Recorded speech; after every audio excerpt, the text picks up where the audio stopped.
Ooh. Hello and welcome to Nolo Time, episode 56. My name is Hobit Velez, and back from San Diego Comic Con is the most interesting man in the world, Joel Young.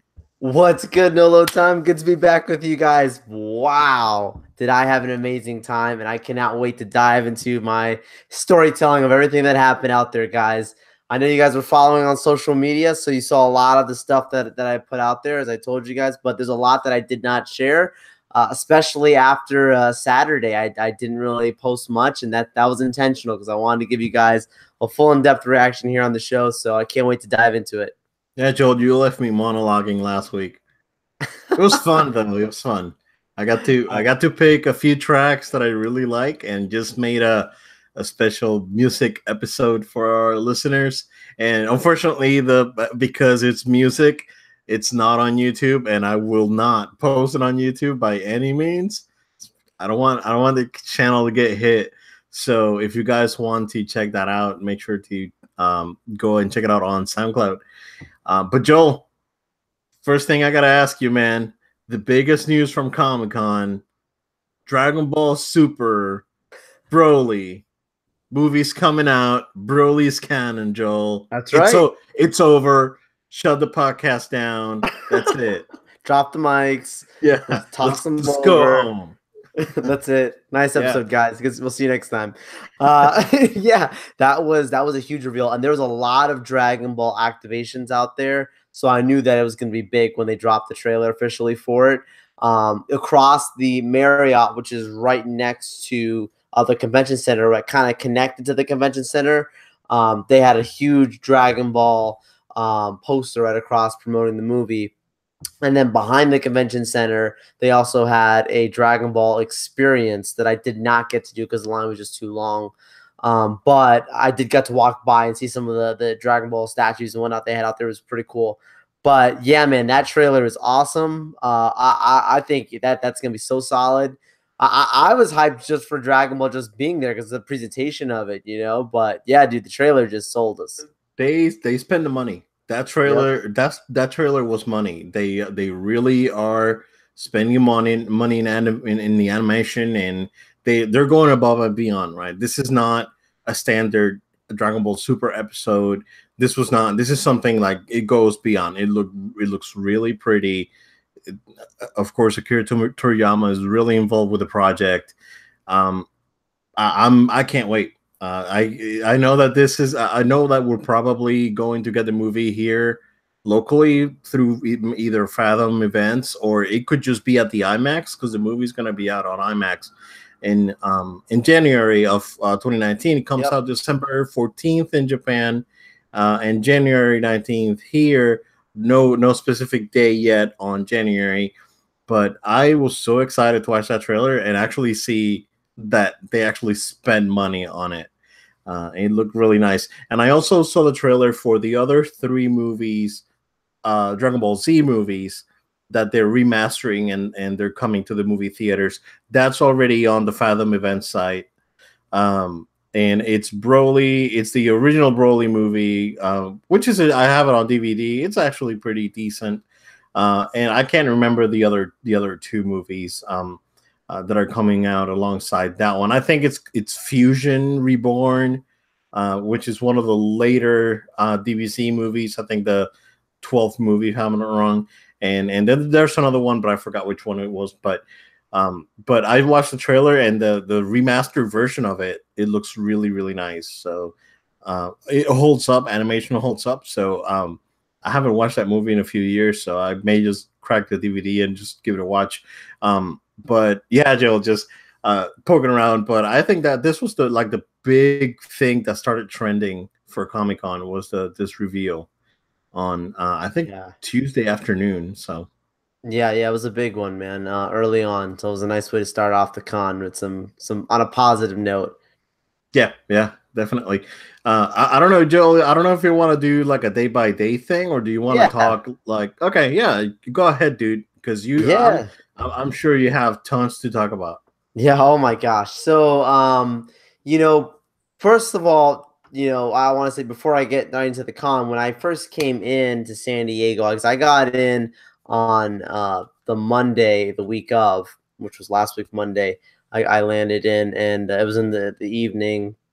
Fun adjusting to the California time. I think I'm still adjusting now back to here in Central Florida. But what was really cool about when I first landed, and I said this on the Facebook Live and the Instagram Lives that I did, was how awesome it was to see even the airport right away, then leading into the city as you're driving out. All the different promotions for Comic-Con. You hear people say that it's like a Super Bowl. And it really is. It's the Super Bowl of fans. It's as big as it gets, as big as they come. And I love that San Diego recognizes that. So from the second you land, you come in, right? Literally, I'm picking up my bag from the bag drop off, and I literally take a left going right up the elevators. And right there instantly on the elevators, the Conan Zone and Comic-Con. Welcome to Comic-Con 2018 banners all across. Straight off the airport coming in. So you really feel welcomed into the convention, which is so awesome.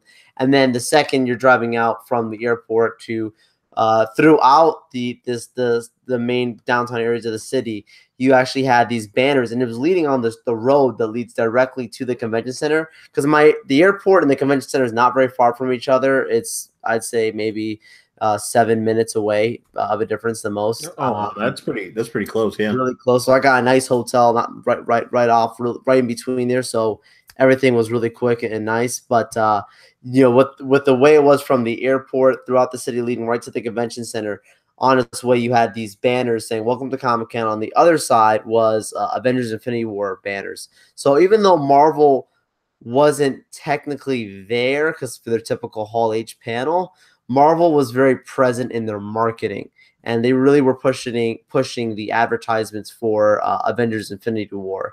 So obviously that's going to be coming out in Blu-ray in a matter of a couple weeks. But that was pretty cool.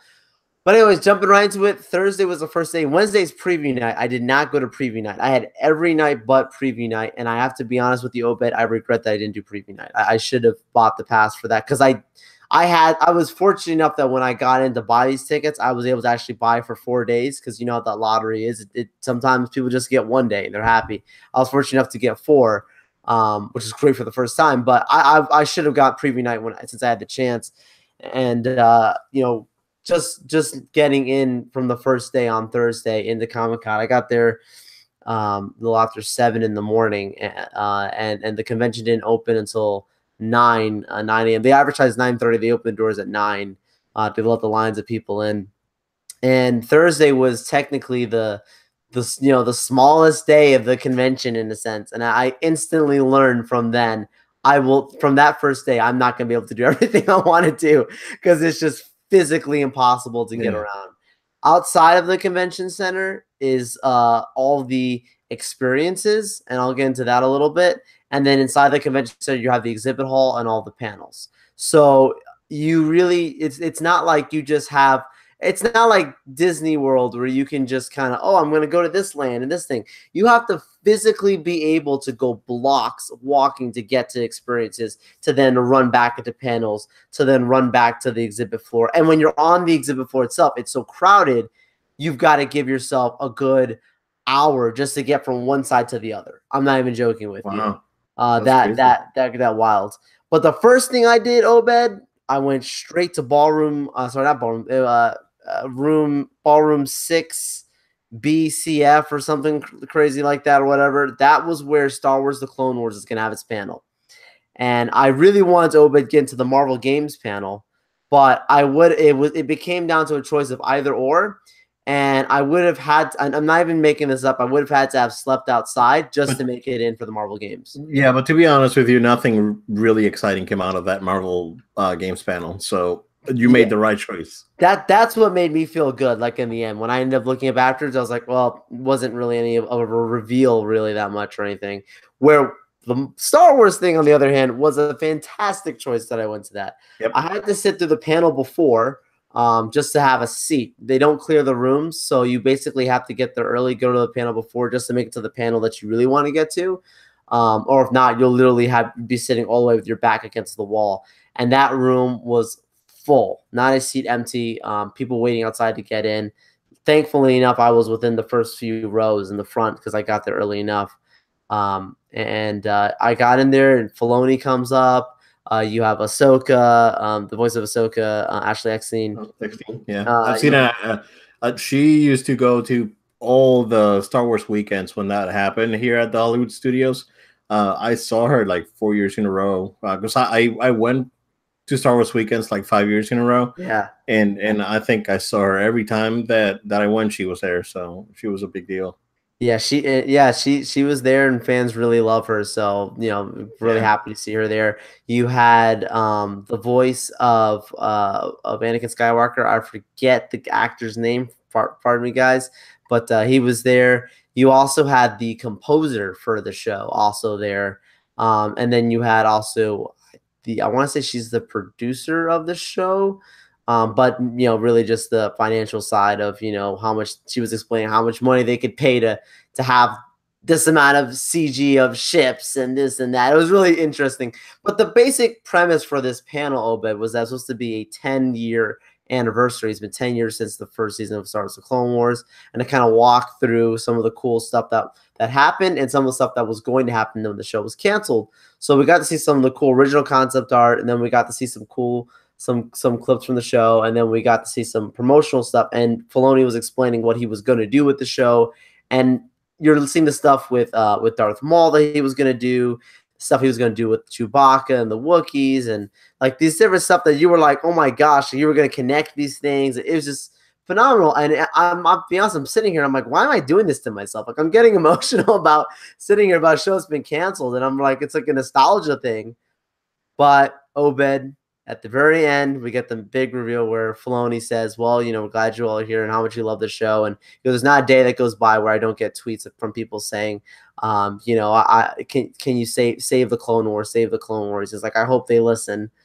And then the lights black out, and we get the trailer that most of you hopefully saw online. If you didn't, go check it out, where essentially it's the reveal of hashtag Clone Wars saved. And the room erupted. We all had a standing ovation. People throwing their lightsabers up in the air.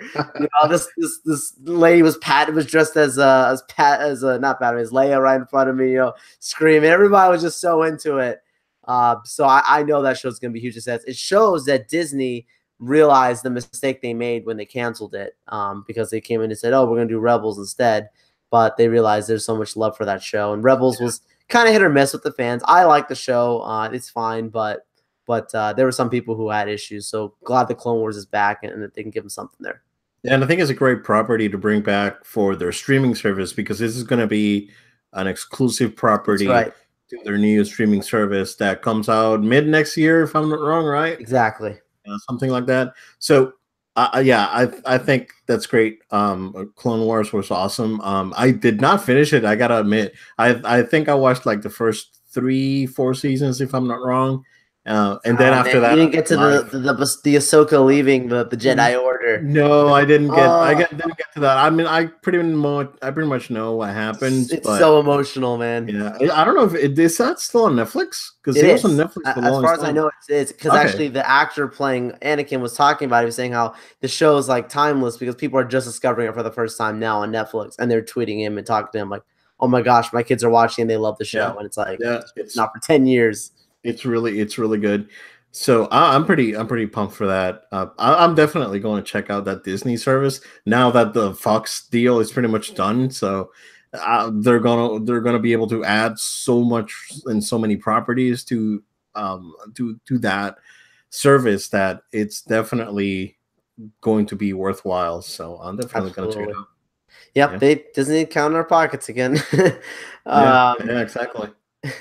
So gotta make the hard choice between that and Spotify. They're gonna make me choose, man. Oh my gosh. So I'm trying to remember. After that panel, I ended up getting lunch. Went to the show floor for the first day, and it's so hard to get around there. But some really cool stuff at the Lego exhibit, booth. They had some of you might have seen this online, but a Lego Thanos that was out there. That was sick. Awesome. Yeah. They also had a Lego Millennium Falcon that you could sit in. That was pretty dope. Oh, like the cockpit? Yeah, the cockpit. Okay, nice. Then they also had not the full Falcon. That would have been That would have been bananas. Yeah, that would have taken the half of the convention center. Show floor. Yeah, yeah. And then they also had a Lego Aquaman out there too, which had him in his traditional Aquaman attire that you see in the comics. So that was pretty cool. Before we see that trailer, which I'll get to that in a little bit, but after seeing the show floor, and that's the other thing with the show floor, it's really intense. You have to get a separate lottery that I was like, gosh, if I would have known this, I would have put in for this. That you have to get just to be able to buy the exclusive items. So I could not shop in the Lego Shore unless I had the specific ticket. And even people who had the ticket, the line was literally looped around the entire booth. Wow. Almost double. So that was intense. Same thing with Funko. I could not buy exclusive Funkos, which I was expecting to buy a Funko just because that's what I did Star Wars Celebration. Like I have the Greedo exclusive Funko that they have from there. It's like, oh, it's in a collectible. I wanted to do the same thing with the ones that they were selling exclusively at Comic-Con, but I couldn't do that unless I had the ticket in advance. Man. So that's something to know for you first timers. If you ever go out there, make sure you get into that lottery too. Yeah. Cool. And anything else that happened on that Thursday? Yeah, last thing on that Thursday, I closed it out with the Iron Fist panel because, before I went up there, I spoke to one of the workers and he was saying like, hey, look, Marvel's not going to be here for anything major. This is going to be the main thing that Marvel does is tonight. So you're going to want to make sure to be here early because all the other Marvel fans have the same idea. And I made sure to get there early for it. And wow, Obed, I know a lot of people have different feelings about the first season of Iron Fist, and I understand that. It's unique. I'll say that much. I don't need to give a review now. Yeah, it was meh. Yeah, it was but with all that being said, they made an effort to really sell you on season 2 that they heard what you said and we made changes. And I like that because there's so many times you get these studios where they're just like, no, we're doing this thing. Marvel could easily be like, we're super successful. We don't care what some people say on the internet. Whatever, we're going to make our money. But no, they really listen to the fans and they make sure the fans feel, especially at Comic-Con, like we know you're legit fans to be here. And we want to show you guys if we hear what you're saying. I loved that. So what they did is they brought out Finn Jones and they brought out Jessica, the actress who plays Colleen, and they also brought out the actress who plays Misty Knight from Luke Cage. Which, if you saw the Luke Cage season 2, you know how Colleen and her work together pretty significantly, which makes sense comic book wise. And then they also had out there, also did the director, but they also had the choreographer for the show, which again, this because that was one of the biggest complaints, was not just the story, but that the fighting was cheap. The fighting scenes were not super great. I mean, Daredevil is definitely like leaps and bounds over Iron Fist, which is supposed to be a martial arts centric show. So that was kind of a disappointment there. A martial arts centric show with a guy who actually has powers, like he has a glowing fist. It should have been way more epic. Now they made sure to clarify that and fix that. So the choreographer that they brought in is a guy that worked on a little movie called Creed and another small movie called Black Panther. So this guy knows how to do fighting choreography. Yeah, now we're talking. And they actually showed us, I want to say 6 clips from the show. I was like, dang, how much footage you guys got? And every single clip was an action sequence from the show. There's a lot of action sequences. And with each of the clips, they made sure to show us how much martial arts they incorporate into it from, Finn Jones, Iron Fist character. So it looks so good. It looks so way more intense. It might be one of the best fighting choreography that I've seen on Netflix. I'm actually gonna say that. It's literally that far ahead, and it's that good. Well, that's good to hear. That's definitely good to hear that they're making improvements. And like what you said, they're listening to fans and listening to feedback and taking it to heart and trying to make the show better. Because even I know that a lot of people had issues with, the acting and all that. And I even mentioned it to you. Like, I don't think I mentioned it on the podcast. I can't remember, but but I did mention it to you personally that I had some issues with the acting. But once you get accustomed to what these characters are, it kind of like makes sense where they're trying to what they're trying to do and where the show's going. It kind of makes sense at the end of the season. But yeah, when it came to the actual fighting choreography, it wasn't great. No. It was fine. It was passable Yeah. because it wasn't bad. Like it wasn't freaking Samurai Cop or anything like Yeah. that. Yeah. But it's it was acceptable. But yeah, Uh, Absolutely. So, I mean, the thing is, the last clip that they showed us before we went away was a really major sequence where it's like fighting to the death kind of thing. I don't want to spoil it too much, but I really think that people are going to like the fighting the most. Story wise, I cannot tell. There's not enough information. Alice Eve came out, and I'm not sure exactly what character she's supposed to be playing in Iron Fist. I unfortunately had to had to step away from the panel for a hot second and actually and take care of some business and so California business. yeah, take care of some business. But they gave us a little card that basically said like if you're in this room, you're guaranteed they'll allow you to get back in the room and have your seat back, which was great. So I was able to just quickly run out, run back in, and it was funny when I ran out.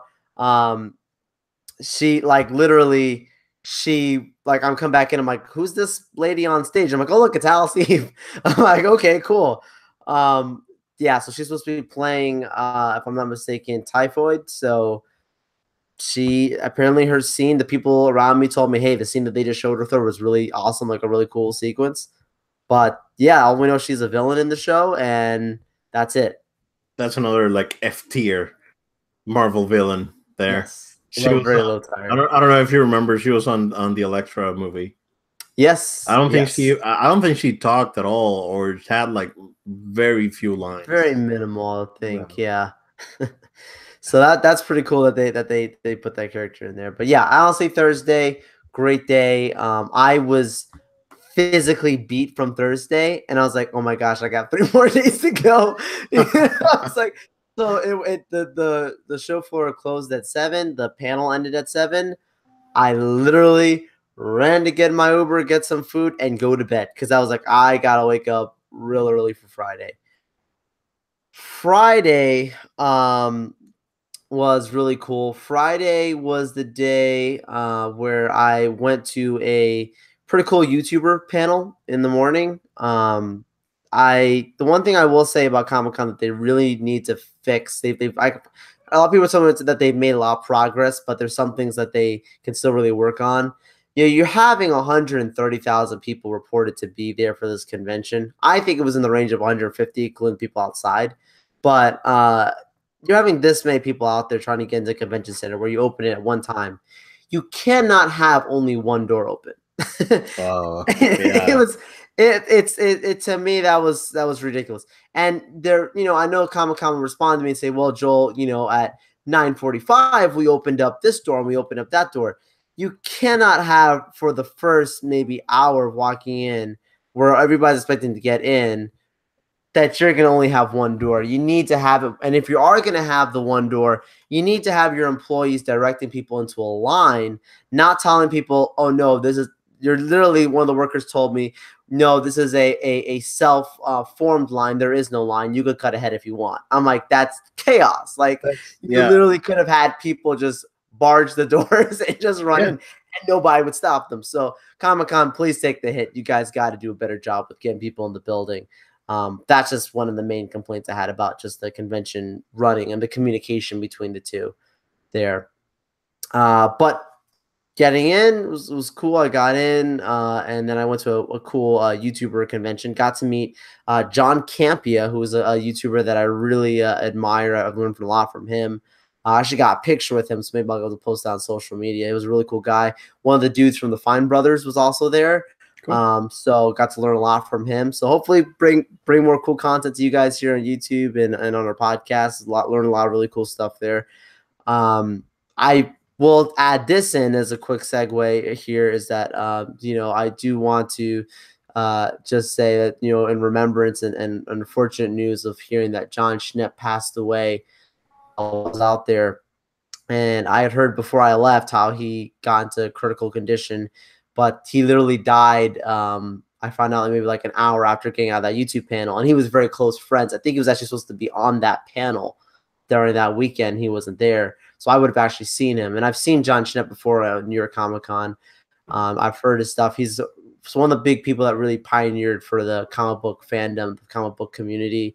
And as a filmmaker, trying to do documentaries to explain and bring the fandom together. The Death of Superman Lives was his movie he made, and he explained about the whole Nick Cage Superman and the weird stuff that was going to happen that didn't happen because of some different stuff. But he was working on a movie like Rise of the Uber Nerd or something like that. Another one that he was working on that I was looking forward to, and I was unfortunate to hear of his passing. Schnepp was a real fan of the community. I'm sure you heard about it, Obed, too. It was really unfortunate. Yeah, that was Friday morning that started coming out. Yeah. And yeah, it's super bummer that it happened during Comic-Con. So it was like worst timing ever for that. Seriously, because he was one of the biggest Comic-Con fans, and then he dies. Yeah, absolutely. Yeah, crazy. So sorry, sad to hear about his passing. But after that panel, I honestly spent the rest of my day outside. Well, no, excuse me. Trying to properly recall Friday. Okay. So then what did I do outside that day? I did one thing outside. I want to say that wasn't the Purge.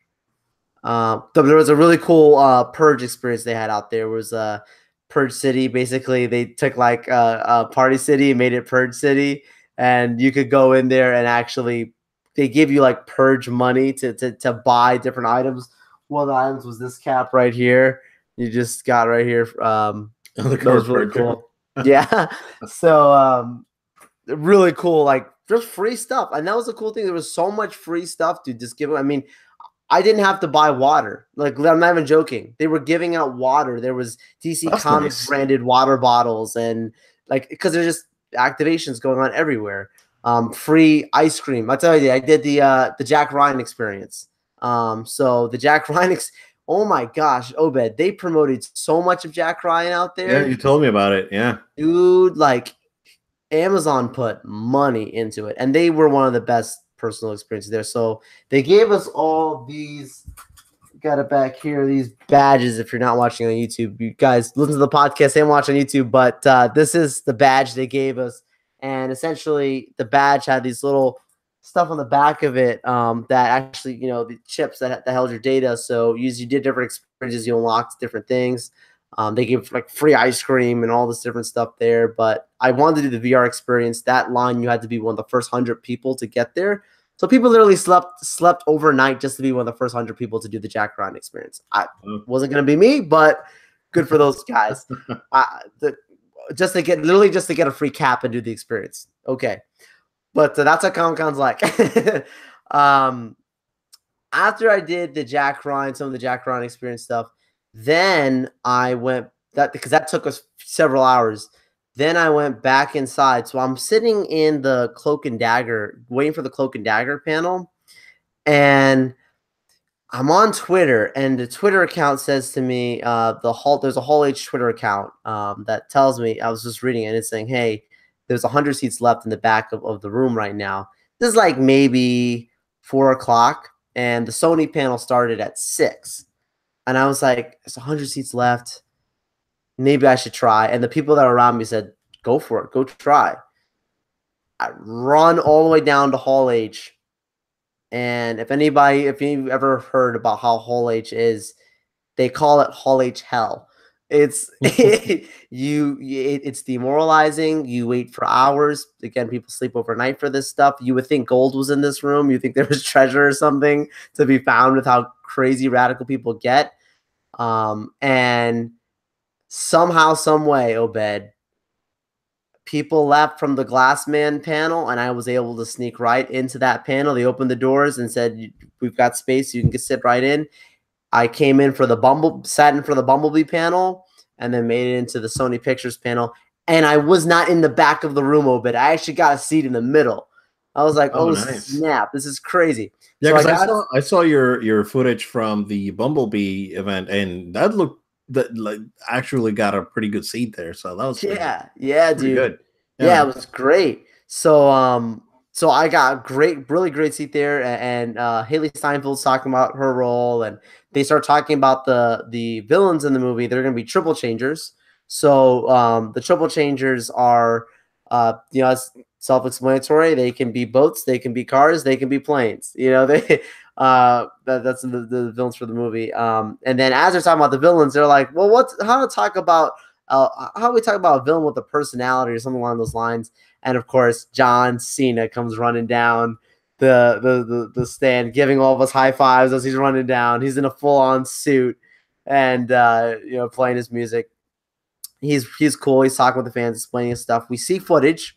I'll give you a quick footage description right now. Essentially, the footage that we saw for the movie was Bumblebee's in the woods.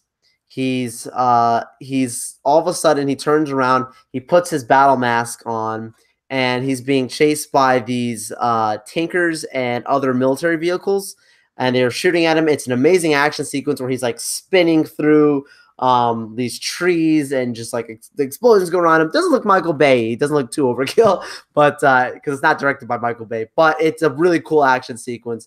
And then he gets stopped and cornered almost like outside this bunker on the mountaintop. And John Cena gets out of this tank on the top, and he's got the gun thing in front of him, and he's basically like thinking what's he gonna do next. And in a matter of seconds, you hear a plane, and Cena goes, "We didn't call in the Air Force." Looks up, the plane's flying. Of course, it's a Decepticon. Starscream. Yeah, Starscream was in the trailer, so yeah, I'm assuming it's Starscream. Yep, probably Starscream. And yes, no, actually, no, excuse me, it wasn't Starscream. It was one of the triple changers. I forget his name. He comes running in. Bumblebee starts protecting the actual like military people. The triple changer beats him up, grabs him, holds him by his neck over the cliff. It's something about like you're gonna die today or something. Very, very cliche, like the way he said it. And throws him like he's practically beat up and throws him, and he looks as if like the circuits in him are like half on, like as if he's like dying. And then they cut to the trailer, and I'm like, "What are you doing?" But it was an amazing sequence. I have to be honest with you, Obed. I told you this today. I think it was today or yesterday. I said to you that I was not crazy on board for this movie. Like I wasn't against it, but it wasn't anything that I was like hyped about because the trailer I thought was fine. But seeing that footage, I will be in movie theaters watching it when it comes out because it looks good. Yeah. Also, spoiler alert: he doesn't die. Oh, of course. Of course. There's Transformers 1, 2, 3, 4, 5. Yeah, how many now? I haven't watched that last one yet. The Last Night. Ooh, yeah, that was rough. Yeah, last night. Yeah. I heard hook, line, and sink me each time, man. So I keep giving them money. Now I got Movie Pass. I don't feel as bad. So after seeing all that footage and that stuff, then we jump into the Sony Pictures panel. First, they only showcased 2 movies, and the animated Spider-Man Into the Spideyverse and Venom. I thought for sure we were gonna see Spider-Man Far From Home, like something. Like I didn't expect it to be anything crazy, but I said maybe we'll see something. Nothing. So they talked about Tom Holland, but they didn't show anything. So I was like, okay, interesting. And only 2 movies, Spider-Man Into the Spider-Verse saw really awesome footage for that movie. Very raw, undone. I mean, like some of the scenes, like there was literally no coloring. It was just like CG tubes. I'm not even joking. It was probably wireframes or just the render without any textures on it. Yes, without textures. Yep. Yeah. So we saw all that, but it was really cool because it was like basically like Miles Morales he wakes up, he's like thinks he's like hit puberty because his pants aren't fitting. Obviously, he's been bit by the bug. They kind of reveal, but he goes out to school. He bumps into this blonde girl, and when he bumps into her, he hits his hand right into her head, and he's like, "I'm so sorry." And she's like, "Just let go of me." And he's like, "I'm trying," but his hand is stuck to her head. And so he's like, "This is not coming off." She's like, "Just let go of me, dude." And he's like, "I'm gonna pull really fast and really hard." She's like, "Don't do that." And he's like, she flips him, and you're like, "How is this girl able to flip this guy?" Comes in a little bit later, but essentially in this show, he's like in the the nurse's office and they shave the side of her head to get the hair off. The hair's still stuck to his hand. And she's like, I never want to speak to you again, kind of thing. Jumps a little bit later. Peter Parker is dead. Peter Parker has been found dead. So he goes to visit his memorial site. He's wearing original Peter Parker suit. Not original suit. He's wearing like almost like a costume kind of like fan suit kind of deal. So it's like almost like has like a little hoodie on it kind of thing. And he's at the memorial and he says something about like, I'm sorry, I don't want to let you down. You told me to be great or something along those lines. And I'm like, obviously whatever happened earlier in the movie, he's met Peter Parker before, but literally then as he's talking, this figure comes up behind him in a trench coat and it looks like an older Peter Parker. And he says to him like, it's all right, kid, or something. So I can't remember how. I think he like somehow like slings a rock or something and knocks him unconscious because he turns around, Miles, and knocks Parker unconscious. He's just like laying there like unconscious. And of course, as he's holding him, he's like, "Oh, come wake up! Why? Like, are you okay?" The cops pull up and they're like, "Drop the body." He just starts literally grabs him and swinging across the city with Parker knocked unconscious, being beat around all over the city through a subway and through the taxis and this whole crazy thing. He ends up jumping to a scene later on where Parker is tied up. And he's saying like, kid, it's cute, let me go. And he won't like get out of it. As he's talking, he gets his hands unfree. They jump to another scene later where like he's training him. He's explaining to him he's from another dimension. That's where we get another scene where we see Spider-Gwen and she pulls off her mask. Of course, it's the same blonde girl that he bumped into earlier with the shaved head. He's like, oh snap, like that's the same girl that I messed up her hair. And then the big thing at the end was essentially they had the different Spider-Man or Spider people that are going to be in the movie for the universe. They had Spider-Man Noir, who's going to be voiced by Nick Cage. That was pretty cool. They also have, I'm trying to remember her name. I don't know if you remember her. The anime girl that she has like a robot Spider-Man. If you see it, you would know what I'm talking about, but I can't remember her name. If you guys know, forgive me, guys. I'm sorry. I should know this as a Spider-Man guy, but I cannot remember this at the moment. But when she jumped out, crowd went crazy. They're like, oh my gosh, we did not expect them to include her. And then we had, last but not least, because Peter Parker or Miles says something along the lines of like, it can't get any weirder. And then Spider-Ham walks out, looking like Porky Pig or whatever. And he's like, pleased to meet you. And he like lifts up some water from the ground and tries to give him a handshake. And it's like, yeah, Spider-Man is pretty funny. Pretty funny. Yeah. But yeah, then we got a regular trailer that some people saw online. After that, they then transitioned to on the screen, We Are Venom. Jessica Shabbat was the one who was hosting the panel. And she says, everybody, they started handing these out to everybody. These are some Venom masks. And they handed these out to everyone. They said, this is Venom on the inside. But they handed these out to everyone and said, hey, put on your masks. You had to put them on. And we had to all chant, we are Venom, we are Venom, we are Venom until the cast came out. So that's when Tom Hardy, Riz Ahmed, and the director for Venom come running out. And they talk about the movie. They then show us some footage. And the footage that we saw, I thought it was going to be dropped online. I saw a still picture of it today of some of the footage that was shown. Venom looks like Venom, so that's a thumbs up for me because he doesn't look like the Venom from Spider-Man 3 for sure. So no, he's 10 feet tall when he's in the thing. What? Yeah, he's supposed to be big and he's supposed to be big. Well, I don't know if 10 feet tall. Yeah, he's like Hulk. Yeah, he is like Hulk. Yeah, he's big, and so he's pretty big. And they show basically like the beginning of the sequence that we saw. Hardy's character talking about how like he's feeling sick and like he's trying to take these. He's calling a doctor's office or something. He's like, I don't feel good. Something's wrong with me. He's like popping all these pills and like jumping down. He's like look at him, almost like a mini seizure on the ground or whatever. He goes outside and he sees in the reflection from the car Venom the Venom symbiote, and he's like thrown against the wall, and he's saying like we are in charge here, kind of thing. And there Riz Ahmed's character is talking about how like the human race like is disposable or something along those lines, like we need to evolve. It's very much about evolution. So them having the symbiote test is all about evolving the human race, because the director explains this priorly that the movie is shown in a world where the world is not like the future of Earth is not great. Like, think about the stuff that's going, global warming, different things along those lines, where it's like, how can we evolve to survive if the Earth is changing in a way that's not great? Well, they think the symbiote is the answer to maybe the future evolution of humans, that they could survive. So that's what they want to test on.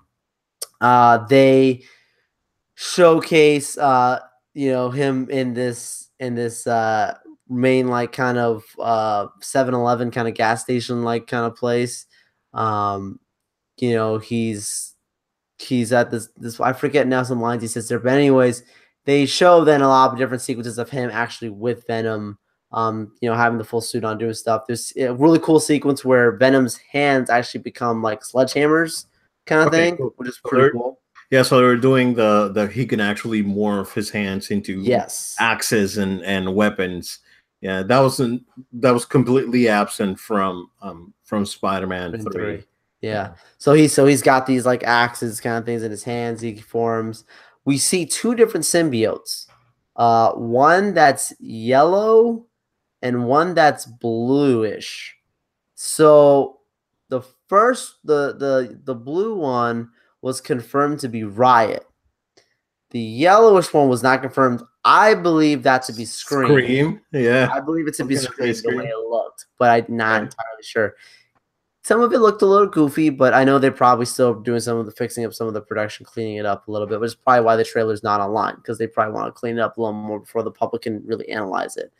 But yeah, it was really cool. There was a really cool scene right at the end where essentially, and that's probably the picture. One of the pictures I saw that leaked online is Venom, like he's in the store and he's like holding a dude or whatever by his neck or whatever, and he says, he tells the guy, he's as full on Venom is talking. He's like, we will eat your arm, we will eat your leg, we will like let you run around like a creature with nothing. And then you'll die or something along those lines. And then the guy says like, who are you?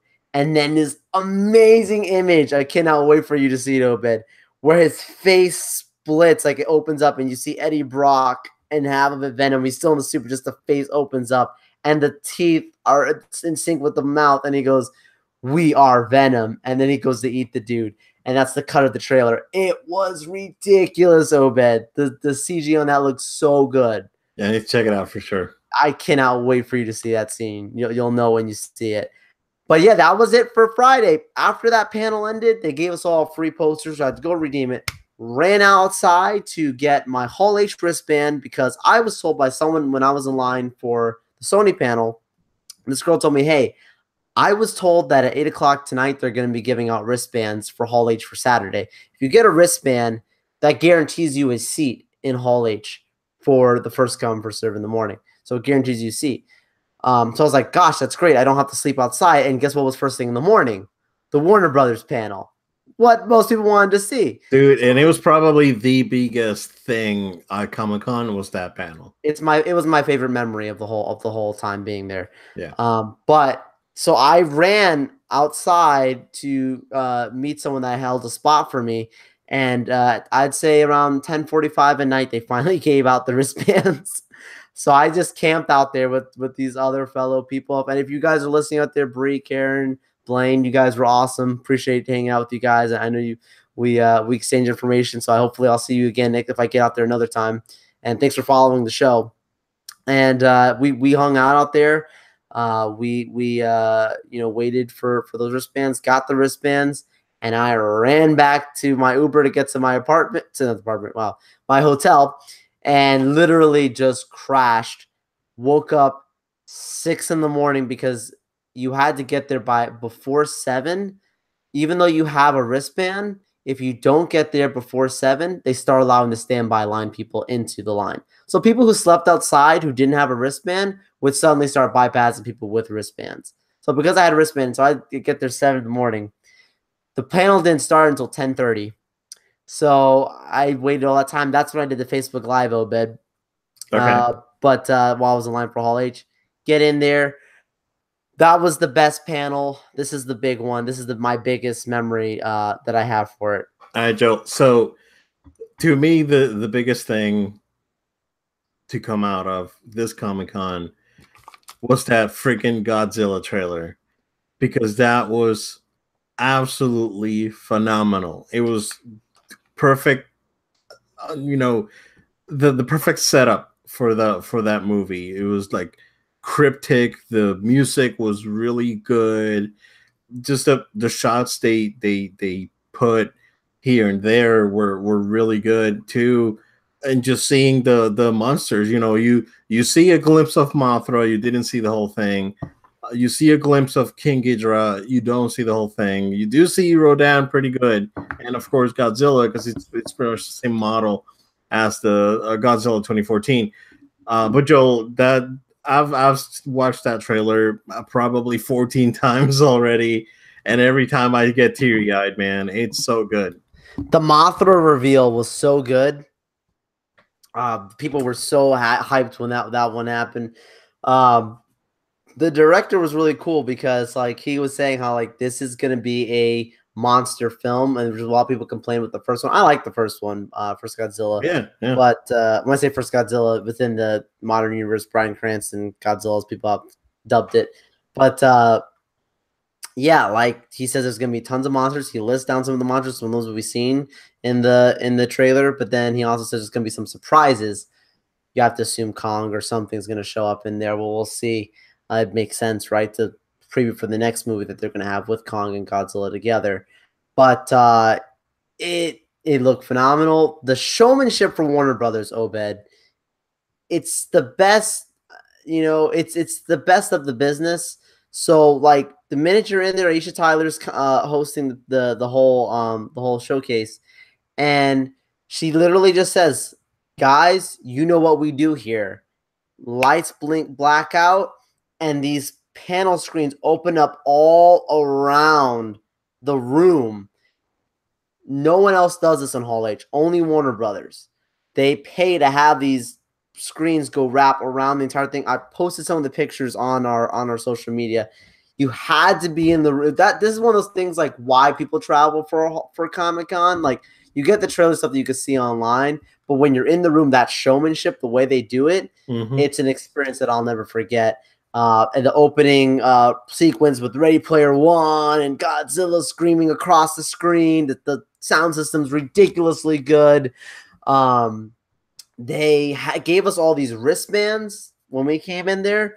I was like, what are these for? They actually were those like wristbands that glow different colors that they can actually control what colors they were. Yep. But they usually use like concerts and whatnot. Yeah. So like the first thing that opens up is we had first the Harry Potter one, the Harry Potter Fantastic Beasts panel, and literally Newt Scamander, the actor who plays him, it comes like the room goes black. He comes up on the screen. He's moving his wand around, and all of our things are glowing blue. And it's as if like he's controlling the magic of the room, like as it goes through. It was just great showmanship. Johnny Depp showed up at the end there, too, in full on character. That was pretty cool. Then we got right into Godzilla, and when Godzilla came up, the trailer, our things are glowing red with him as the scenes are red. It was just a fantastic time. From there, that's when they go right into, as they're dubbing it, they've changed the name. We've always referred to as DC Films, right? The DC Films division. They're calling themselves now the World of DC. Yep. So it's no longer the DCEU. It's no longer the DC Cinematic Universe.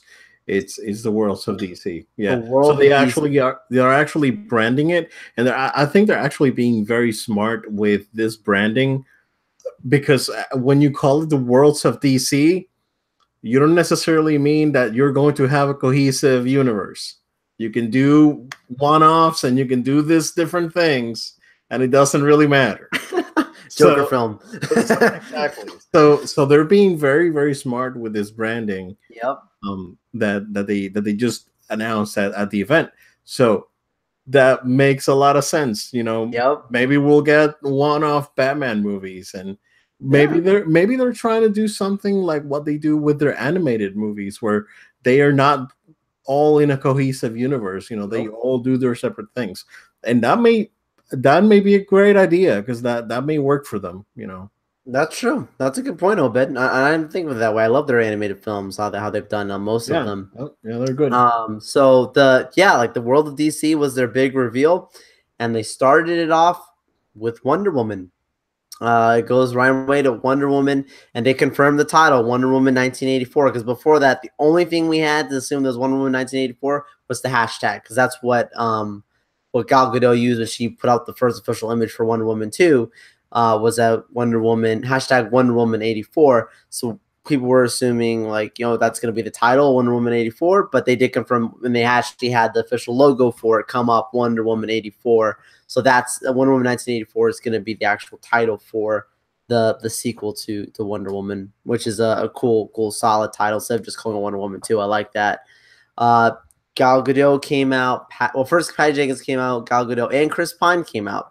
So when they come out on stage, of course, what's one of the first questions? Chris Pine, how are you here? Your character, spoiler alert, guys, the movie's been out for a bit now.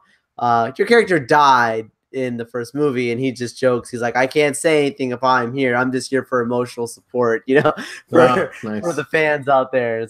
But obviously, he's in the movie. Yeah, so I'm wondering how they're going to do that, because it's referenced in Justice League that she's still bummed about what happened, and even on the first Wonder Woman movie with the picture and all that, they reference back. So I don't know. How's he there? Maybe he's a vision in her mind. It's the magic of the worlds of DC, man. Magic of the world of DC. DC's always been the more magic side, though. Marvel's always been a little more sciencey. DC's always been a little more magical. Yeah, that's true. I mean? That's true. Yeah. So he's there to confirm why. Gal Gadot says to us that look, we've only been in production for 3 weeks, but we're gonna show you guys something. And she begged. I mean, they begged us, please do not put this stuff on the internet, because it's not finished. It's very raw, and we want this to be a safe room, kind of the idea, because we want Warner Bros. To allow us to keep bringing you guys exclusive stuff. Because if you remember from last year, nothing exclusive happened with Warner Bros. They put every trailer they had online, and the year before that they did the same thing. So you didn't have to be in Hall H. But this year they gave us exclusive. This exclusive footage was about 60 seconds long, very basic. She's in a mall. She sees a little girl. She throws her across the mall into it's like a big plush teddy bear kind of toy by a toy store. Turns around, there's these two dudes that have guns up in the mall. She uses her lasso of truth on them, winds them up, pulls them down. That's from the second floor to the bottom floor of the mall. Beats them up. Kind of cool, quick segment there. And then it says, Wonder Woman coming December, or I believe 2019. And then then it jumps to a quick footage of her just running down the street. I have to be honest with you, Obed. They did not have to show us this footage. I'm okay with it. I'm indifferent, but I'm glad it's not on the internet. I hope it doesn't, because people might take it the wrong way, because it does not look good. The coloring is really bad. Yeah, it's unfinished. I mean, it's unfinished. 3 weeks into production. Her body, the suit, and everything just doesn't look right, because I think the CG is up, whatever they did with the first movies or whatnot. It just looks very unique, especially the one that really stood out to me was her running. Her running down this looks so fake, dude. It looked. And I remember seeing the footage because she's on a harness being pulled. So she's just kind of gliding down. And it looks like she's gliding down the street. Her feet's never touching the ground. It was ugh. But that was cool that they showed something. But from there, they jumped on to Shazam. And Zachary Levi came out, showed the Shazam trailer, which that came out online. What's your thoughts on Shazam? All right. So, you know how we've been, we've ripped it. We've been pretty rough on this movie, right? And it's not because of Zachary Levi, not because of it being DC, just the pictures that got out, and even some of the promotional stuff that got out there wasn't great. But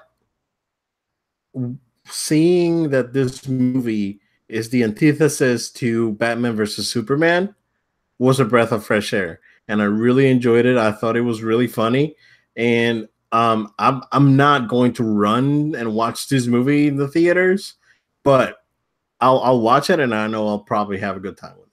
Nice. Yeah, I have to be real. That was the thing. Was like you said, it was a breath of fresh air because it's very lighthearted. And I said Yeah, that in my tweet when I put out there. It was not what you would have expected from the typical DC universe that's been created. A lot of color, very lighthearted, very jokey, very kiddie. It gave you like the feels of it. Kind of gave you like the movie Big with Tom Hanks. It kind of got a little bit of that yeah, feel. yeah. It's Um, like big with Ant-Man, kind of like that, yeah. sort of like that vibe, and I enjoyed it. I enjoyed that trailer quite a bit, Joel. I still am not I gotta crazy be about the honest. suit. I have to be honest. I'm still Yeah, not crazy about it, but it's not as horrendous as it looks in the like in the trailer. It looks like passable. Like even like in the cape thing, it kind of, but yeah. I think the it's pictures passable. didn't It's do the. watchable. Yeah, the pictures didn't do it justice. Like on screen, it looks definitely better than Yeah, on but the it looks picture. cool. I mean, the movie looked good.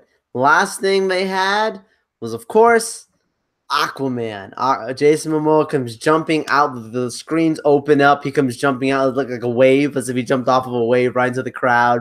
And he, brings out the cast. Um, it was a little awkward seeing Amber Heard on stage after knowing Johnny Depp was just out there. That's for another story. I'm not Entertainment Tonight, but you get the idea. Um, but anyways, she came out there, and the rest of the cast came out there, and they gave us a little more of insight in the movie, confirming what we had thought, that it is about finding the King's Trident. So that's what the real storyline of the adventure is. We get the main trailer that everyone saw online, the official reveal. James Wan looked like a kid in a candy store. He was so happy to be there. He had tweeted the night before that he was just walking around Hall H, like doing rehearsals or whatever. So that was pretty cool. But like he looked so happy to finally be there and show us stuff. He showed us the trailer. Everyone's seen it online. First trailer is good. I mean, it's a good trailer. Like the It movie is. looks good. It didn't Yeah. make me like get more excited for it. It just made me like see happy because the movie actually looks good. Kind of deal. But the second bit of footage that they showed us, that they only showed us on Hall H, Obed, now that got me excited. That footage was more of the adventure and the action that we expect. He said it's an action fantasy film, and you get that sense from the footage that we saw. The second part, the way the characters interact, it's basically Mera and Aquaman, Arthur Curry, walking through the desert. They're trying to find the original Atlantis, and it's in the middle of a desert, which makes sense, right? They finally get to the place, then Arthur Curry's like, how could this be Atlantis? There's literally no water here. They have a MacGuffin of some kind. Did not just say what the name of it was, as far as I remember. It's kind of like a size of a can bottle kind of thing. And Mira puts it on like this key thing to unlock, supposed to fit in and unlock this door or whatever. And it does nothing. There's a fun, she goes, oh, of course, no water, because he makes a comment about water. And she's like, well, you saying that triggered me to think we need water. She goes right up to his face, pulls the sweat from his head, creates like an orb of water, and then puts it on the actual piece, and the whole thing starts working. And of course, then Aquaman makes a joke where he's like, "That's too easy. Couldn't you just peed on it?"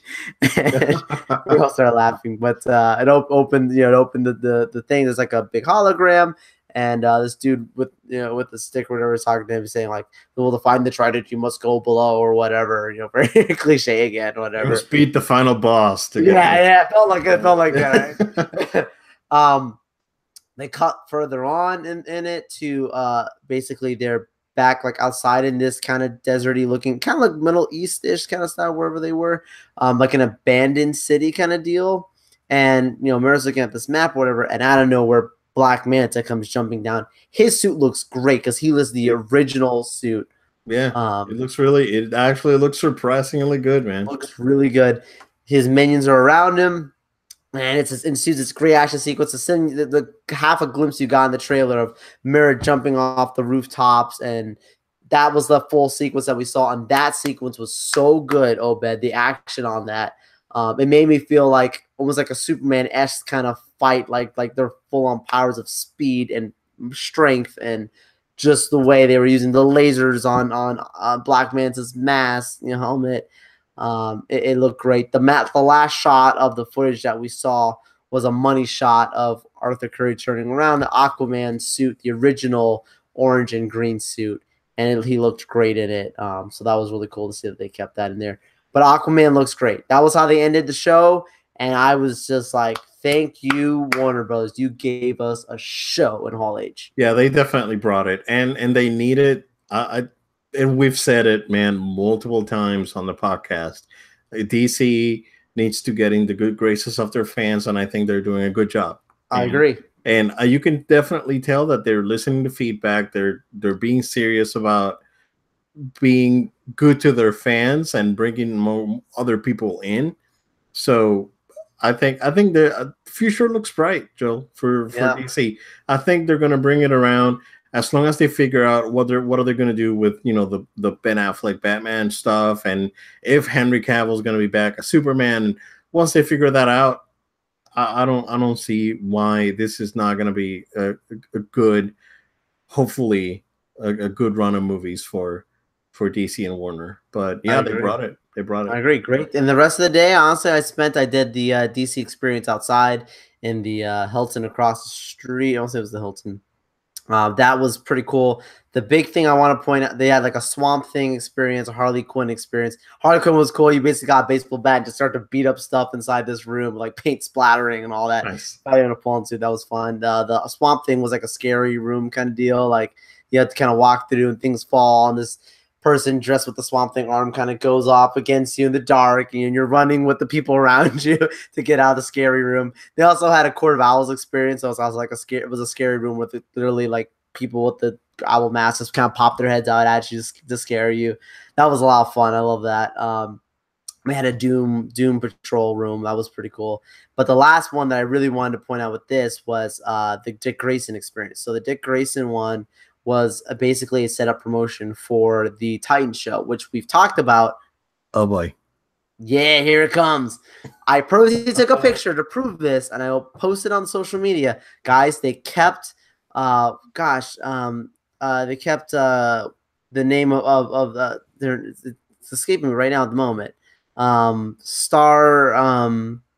What's her name? Starfire. They kept her in the exact same getup, dude, that we saw before. Yeah, it was on the trailer too. So we saw the trailer. Like the Robin costume is fine. The Beast Boy costume, it's fine. I mean, if you don't want to go with a campy green dude, that's, you know what, I understand. But the Raven costume is like the most generic thing that you can do. But dude, even like the graphics on Raven, like with her using her powers, the Photoshop glass blood clothing, it looks really bad. Like dude. I was like, the stuff with Robin looks really good, like the Dick Grayson stuff, because it's grounded. But once they started to get to the characters with powers, it looked so bad. I was like, oh, it took me out of it. I know. Like it's trying to be serious, but it's not working. And this is not shade on the actress. I want to make that clear because there's some stuff going on social media where she had to disable her thing. I will not, and you can listen to our last episodes where we talked about this. We're on the record. We never talked bad about the actress. It was nothing to do with her. We were talking about the portrayal of the character. Why is she look like someone that was walking down the street? I would not consider to be that superhero. And that's all I'm talking about. Yeah. Are you sure? Costume. Are you sure with the costume design for this specific character? And I know that they're probably trying to go with a thing, but that thing's definitely not working. Yeah, so I'm hoping that this is on Earth as an alien. I'm hoping that this is just hey, I have this costume for reasons. And then maybe after, on second episode, we'll get something different. Like a Martian Manhunter kind of thing. Like I'm an alien undercover like this, and then switches into a really cool, get up. But yeah, that was the big thing with Titans there I wanted to give you because I spent almost 5 hours in that area. It was the Dick Grayson thing. The only thing is, again, the F Batman is like, why? And why is he murdering people? Because isn't Dick Grayson supposed to be like the voice of reason in the whole thing? I can't even tell you, bro. So that was like they made choices, and Man, they should call this show Gillette because it's so edgy. Edgy. It's sharp. Seriously, I know, man. Yeah, it's not good. But that was it for that day. Last day, Sunday. Did a lot of different experiences outside. Did the Jack Ryan escape room thing. That was really cool. Hopefully there's some videos that go out on YouTube or something with it. But that was like, like we're here in Orlando, guys. Like we've got like an escape room kind of experience thing out here and whatnot. Dude, it was like that kind of caliber, the kind of stuff people pay for to experience. It was an amazing escape room. That's Laser beams going across, and you have to literally, like, you're locked in the room. You have to figure out how to connect this stuff and move things around to unlock doors and find keys. There was real money, Obed, that actually started falling from the sky, and you could just take it. And I was like, this is awesome. Well worth the wait. Nice. Jack Ryan experience was great. Then after I did that, I went on the show floor and bought a couple cool stuff. I bought a Daredevil comic. I bought a walking Chewbacca. That was one of 8 that was there. I also got an exclusive Chewbacca. It's not a Funko. I forget the name of it now. It's a figure that he actually has the goggles from Solo. That was the gist of my time at Comic-Con, Obed. It was full of a lot of stuff where I just didn't have enough time to do everything I want to do, and yet I did a lot of cool stuff, as you guys just heard. Yeah, that's awesome, dude. I'm glad you had fun, man. Thank you. That's excellent. That's excellent. And I know that we'll be back again next week with a regular news cycle. There's a bunch of stuff that we want to talk about, but that's pretty much what we got for you guys tonight. If you guys enjoyed it, Joel's gonna go ahead and plug the Insta Snaps and the Snapgrams and the Snapgrams and all this things that you kids are into. That's right. Guys, thank you so much for taking time out of your day to listen to us here on No Load Time. We always appreciate it. And we want to stay connected with you. Go ahead. You can always use some more friends, right? So why not follow us, No Load Time? You can follow us at No Load Time. That's at No Load Time on Facebook, Twitter, Instagram, and Twitch. Also, if you guys would go ahead and make sure that you're subscribed to us. If you're listening to us, our audio version, we're on iTunes, Google Play, and SoundCloud. Go ahead and subscribe. If you're subscribed on iTunes, please throw us a review. We'd really appreciate that. Also, if you would go ahead and subscribe to our video version on YouTube. If some of you are watching us with us here on YouTube, cool video version. I was holding up some cool things you would only see if you're watching us here on YouTube. So subscribe to the show and like us and drop us a comment on there too. Also, we want to encourage you guys to feel that you can communicate with us. So you can always shoot us an email to noloadtime@gmail.com. That's noloadtime@gmail.com, where you could send us questions, comments, feedback, maybe even discuss it here on the show. We really appreciate you guys, and we look forward to the next episode here on No Load Time. Yeah, thank you guys for joining us, and we will see you again on the next show.